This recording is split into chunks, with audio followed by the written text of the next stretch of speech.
Hai, jumpa lagi dengan Mbak Melati dari Jawa Timur. Selamat siang semuanya. Semoga semua senantiasa bahagia selalu. Jaga imun, jaga prokesnya biar sehat selalu. Kas badan, amin, swaha. Saya akan melanjutkan tentang bahasan yang berjudul Wong Jowo Kinoyo Nuyo ing Omahe Dewe. Ini adalah bagian kedua ya. Dulu karena kita masih eh, membahas sampai empat empat saja, 4 bab, yaitu tentang ilmu metalurgi, tentang ilmu di pembuatan musik, ilmu musik juga sudah, ilmu lintang juga sudah, ilmu tetanen atau pertanian juga sudah. Saya baca selanjutnya yaitu, jadi Nusantara sudah sangat luar biasa sebelum agama-agama asing itu datang ke Indonesia. Nah, sekarang orang Nusantara itu asli itu merasa kita seperti di anak tirikan di rumah sendiri. Nah, ini dibahasakan yang seperti ini. Kita lanjutkan, kita kasih tahu dulu keluar biasaannya Nusantara seperti apa. Kenapa kok sampai di anak tirikan gitu ya. Jadi wajar kalau mereka jadi merasa sangat-sangat ya intinya ya komplain lah. Tidak seharusnya menerima perlakuan seperti itu. Seharusnya yang mempunyai rumah itu justru dihormati, bukan malah disirik-sirikan, dikafir-kafirkan. Nggak sebanding baiknya agama-agama luar itu dengan ajaran Nusantara. Nggak sebanding sama sekali. Semua ajaran luar itu semua berasal dari Nusantara malah. Sebetulnya kalau kita mau gali lebih lagi, dari Nusantara malah. Nusantara itu malah awal dari segalanya. Bisa jadi seperti itu karena makanya sampai-sampai semua negara luar tuh pada datang ke Indonesia karena terpikat dengan keluar biasaan Nusantara itu. Nah, kita lanjutkan, ayo. Nanti lagi lebar lagi. Jadi dalam babakan ilmu Jawa, ing babakan ilmu jiwa lan tata cara sesambetan kalian pangeran kang akarya jagat leluhur, kang akarya jagat leluhur kita sampun anggadai ilmu kejawen sarta tata cara manembah utawi ritual kangge ngejawantahaken kapitayahanipun ing pangeran.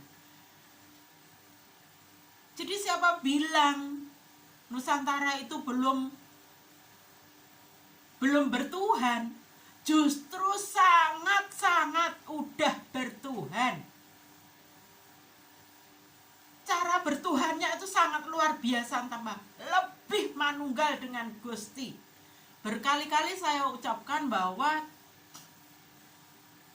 untuk orang Muslim itu kalau NO, kalau sudah mencapai tingkat thoriqah, hakikat ma'rifat, itu baru udah seperti orang Nusantara. Kalau masih syariat saja, kecil itu masihan. Jangan sombong ya, yang belum sampai ke ma'rifat. Ya saya pun juga belum. Syariat aja saya juga masih bolong-bolong.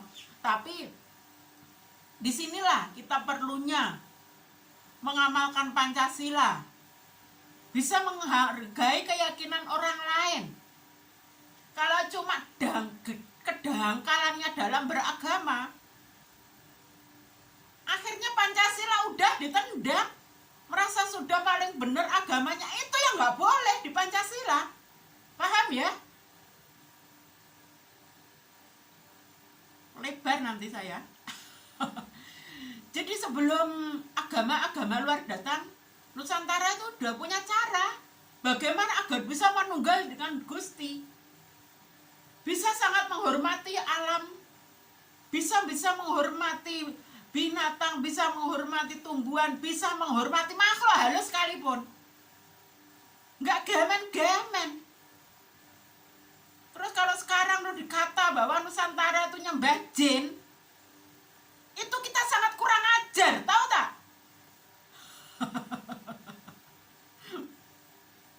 Kita lanjut. Ing babakan gesang sesambetan kalihan sesami, leluhur kita sampun anggadai tata cara tuwin parama sastra kang jangkep kangge ndamel silaturahmi lan jalin komunikasi. Jadi dalam berhubungan dengan sesama ya, bahasanya itu pun sangat luar biasa.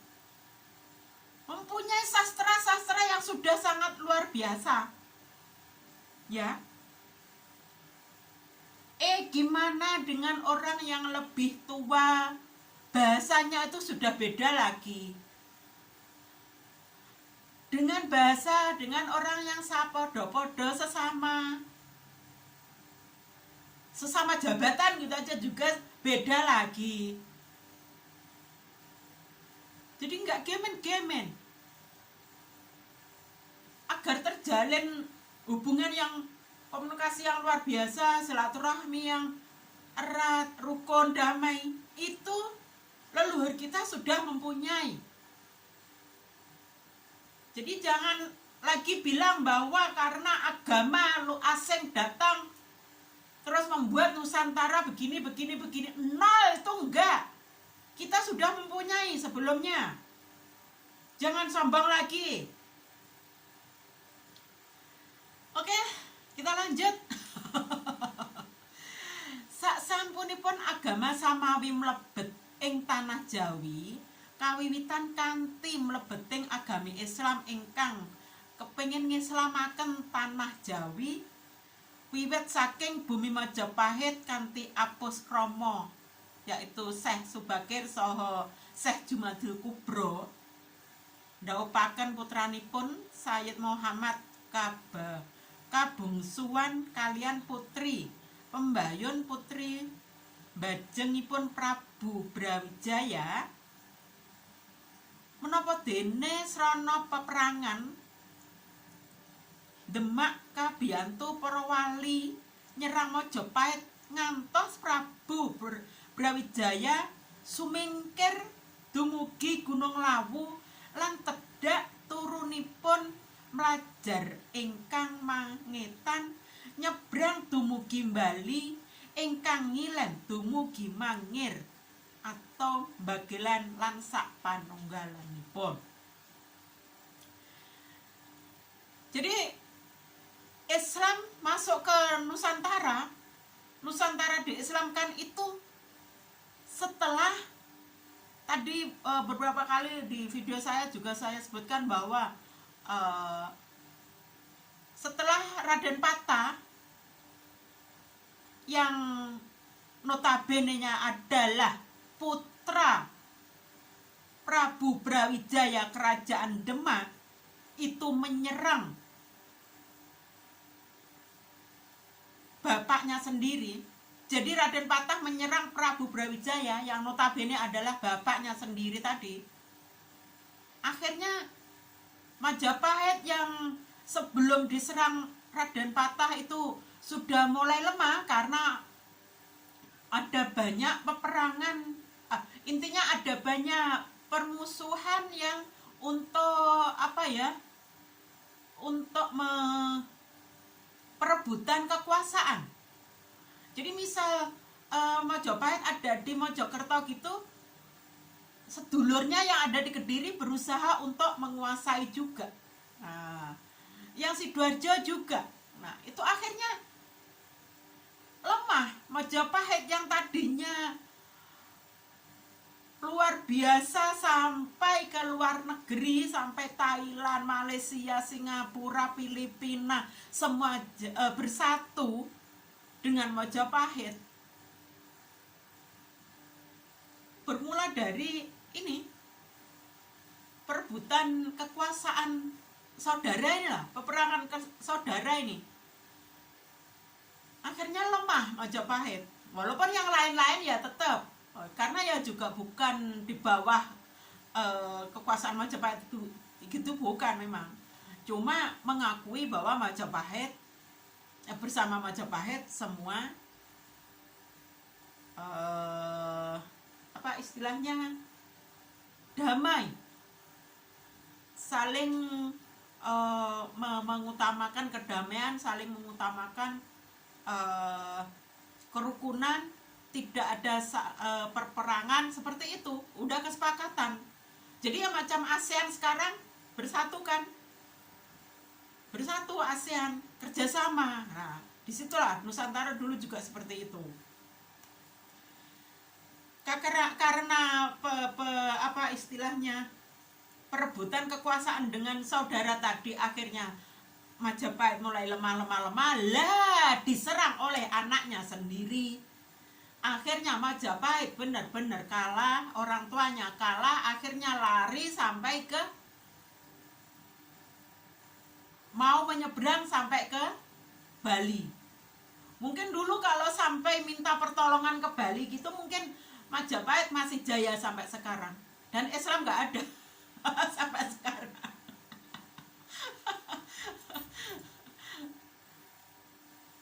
Ya, setelah kalah lah, disitulah setelah kalah ini Raden Brawijaya dirayu-rayu, dipaksa-paksa untuk ikut Islam. Akhirnya semuanya Islam lah, daripada dibantai, daripada apa istilahnya, kalau enggak Islam terus dibantai, akhirnya semuanya pilih Islam walaupun dengan rasa takut, walaupun rasa terpaksa.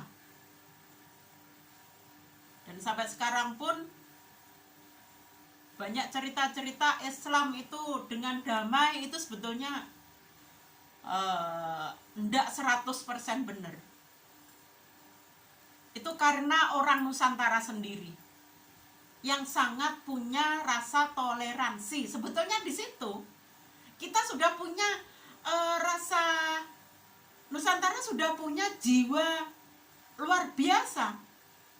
Jadi bukan 100% Islam. Kita jangan sombong lagi, kita jangan jumawa lagi, kita jangan merasa spesialis lagi. Jadi Islam dengan mudah sampai menjiwai ke Nusantara itu karena memang jiwa Nusantara kita sudah luar biasa bagus. Kita bukan jiwa-jiwa orang macam orang Timur Tengah yang suka perang. Kita itu jiwa toleransi, jiwa legowo, jiwa nerima, jiwa yang sudah sangat-sangat bagus dalam bertuhan. Jadi Islam dengan mudah datang itu karena ada toleransi orang Nusantara yang sangat luar biasa. Jadi bukan Islamnya yang datang dengan damai. Tidak ada Islam yang datang dengan damai. Peperangan semua. Di negara Islam aja perang sampai sekarang. Karena apa? Memang ajaran Islam itu datang dari negara kaum yang suka perang. Sebetulnya Islam itu untuk mereka sendiri, untuk kaum yang suka perang saja, itu bukan untuk Nusantara. Nusantara sudah baik, sudah luar biasa sebetulnya. Kalau kita mau melihat seperti itu loh ya. Kalau kita mau menerima, nggak sombong sendiri, nggak merasa spesialis sendiri, kita mau menerima orang lain gitu, kita bisa menghargai mereka seperti itu. Sebetulnya Nusantara sudah sangat baik, nggak usah ada Islam juga sudah baik sebetulnya ya. Jadi Islam itu khusus agama Islam maksudnya ya, ajaran Islam yang dibawa ke Nusantara itu loh ya maksudnya.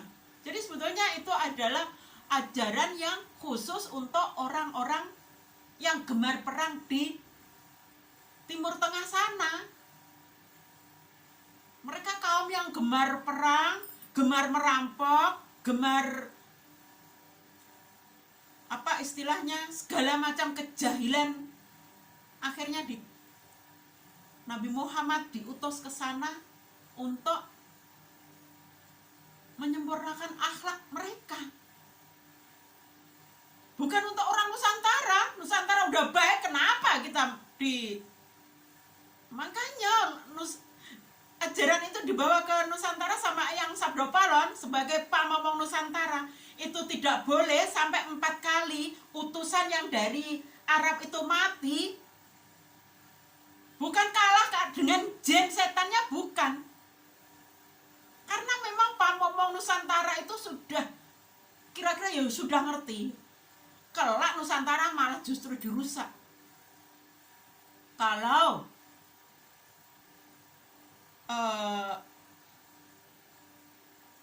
ajaran itu dipaksakan ke Nusantara. Udah tahu. Nah ini 30 tahun terakhir ini lebih keras lagi cara mereka menggarap Nusantara. Ini udah benar-benar kelewatan ini, yang Sabdo Palon bisa sangat marah ini ya. Udah benar-benar kelewatan sudah. Kita lanjutkan. Jadi sak sampunipun menika kejawen dipun peksa kedah kasalarasenaken kalian syariat atau rapal Jawa kagantos donga basa Arab ingkang boten dipun mangertosi ketegesipun. Inilah orang Jawa yang nggak ngerti bahasa Jawa. Coba kita orang Nusantara, kita orang Jawa nggak ngerti Jawa inilah. Karena kita apa? Semua dirubah dengan bahasa asing itu. Kita kadang sampai nggak ngerti ini bahasa ini. Kalau dijawakan apa? Saya benar-benar nggak ngerti. Macam innalillahi wa inna ilaihi rajiun. Itu kita sudah terbiasa memang. Bagus. Astagfirullahaladzim. Bagus memang. Tapi kita sebagai orang Jawa nggak ngerti kadang. Ya benar kita tahu artinya itu memohon ampun kepada Gusti. Artinya innalillahi wa inna ilaihi rajiun itu artinya segala sesuatu itu asalnya dari Gusti dan akan kembali kepada Gusti. Tapi kalau di Jawa itu sebetulnya maknanya sangat dalam. Itu orang yang sudah sangat luar biasa yang bisa mengerti arti bahwa segala sesuatu berasal dari Gusti dan kembali ke Gusti. Bukan hanya sekedar kita cuma di bibir innalillahi wa inna ilaihi rajiun. Itu enggak sampai ke hati asli kita ketika mengucapkan itu. Tapi kalau orang Jawa yang make istilah itu tadi sangat betul-betul dalam maknanya. Kalau kita mau mempelajari mereka, kalau kita mau melihat mereka, jangan memicingkan mata ke mereka. Kita ndak ada apa-apanya dibanding mereka. Lanjut. Ritual kangge manembah kaatur-atur miturut tata cara enggal. Jadi semua tata cara beribadah itu, tata cara ritualnya itu diatur oleh agama asing itu. Kita dikata yang kita orang Nusantara yang melaksanakan tetap ritual seperti kebiasaan leluhurnya itu sudah dikata yang macam-macam, yang syirik lah, yang apalah, yang musyrik lah, yang kafir lah, seperti itu. Kalau memang tidak menyukai ya udah, nggak suka, jangan lakukan gitu aja. Jangan sampai mengatakan bahwa itu tidak baik. Kita harus ingat bahwa tanpa mereka Nusantara ini kita nggak ada, gitu aja. Jadi tanpa mereka kita nggak ada apa-apanya di Nusantara.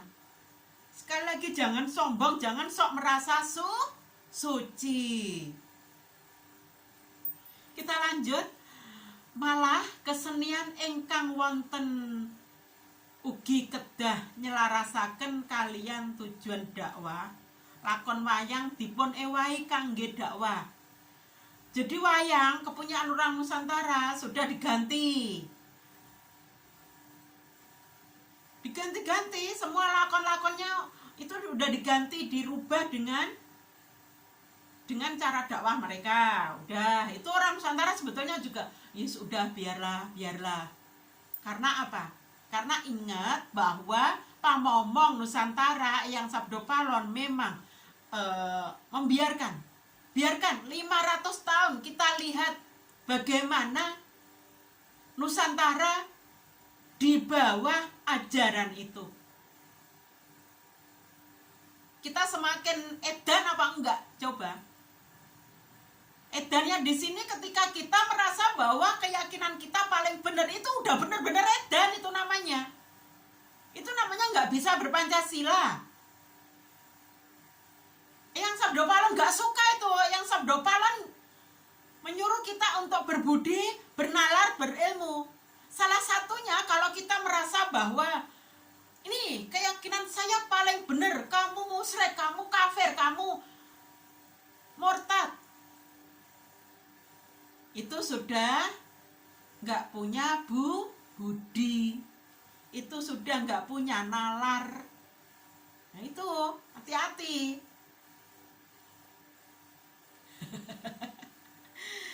Kita lanjut. Mlebetipun agama Kristen lan Katolik ingkang kabekta dening penjajah Londo ugi nambahi kesengsaraan tumrap tiyang Jawi. Tiyang Jawi kadadosaken Gediba lan Jongos. Kaum ningrat dipun pecah belah supados sami memungsuhan. Jadi agama luar yang datang ke Indonesia itu, ke Nusantara itu kan ada Nasrani, ada Islam. Nah, tapi Nasrani dan Islam itu semua ajaran dari itu ada Samawi ya.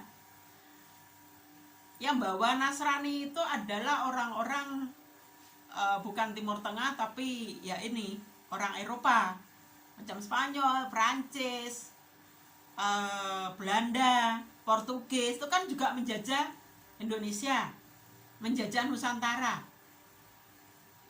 Lebih kita ya udah macam gedibal katanya, jadi macam keset lah intinya. Kaum ningrat itu dipecah belah. Jadi Islam yang sudah ada di Nusantara itu kan ada ningrat-ningratnya, itu dipecah belah.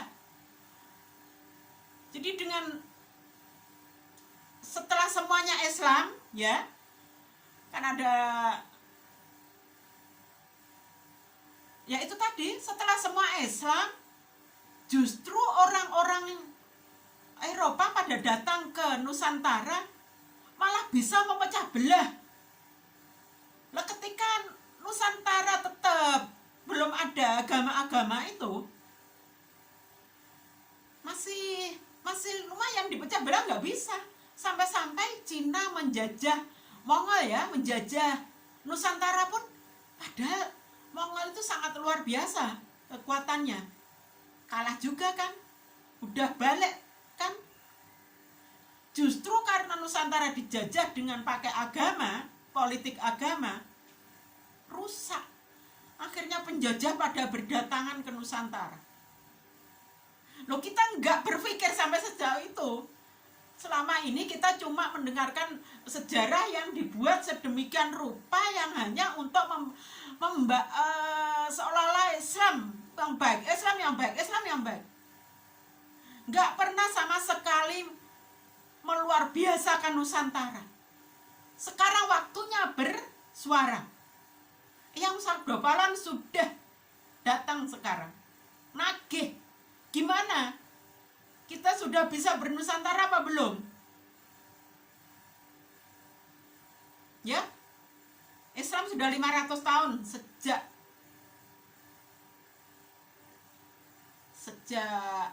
apa? Perjanjian dengan yang Sabdo Palon itu. Jadi makanya ada Sabdo Palon nagih janji. Nah itu udah datang ini di video lain lah, insya Allah. Bukan, maksudnya kalau sahabat-sahabat ada ngelihat video-video lain itu banyak diterangkan bagaimana apa yang Sabdo Palon itu, apa janji, apa yang ditagih itu ada sendiri. Kita lanjutkan. Tapi kok sudah 26 menit. Sudah dulu ya. Sekian aja dulu. Mudah-mudahan bermanfaat. Mohon maaf lahir dan batin. Sudah teriak-teriak, udah ngobrol banyak. Mudah-mudahan bermanfaat walaupun sedikit. Terima kasih. Pareng.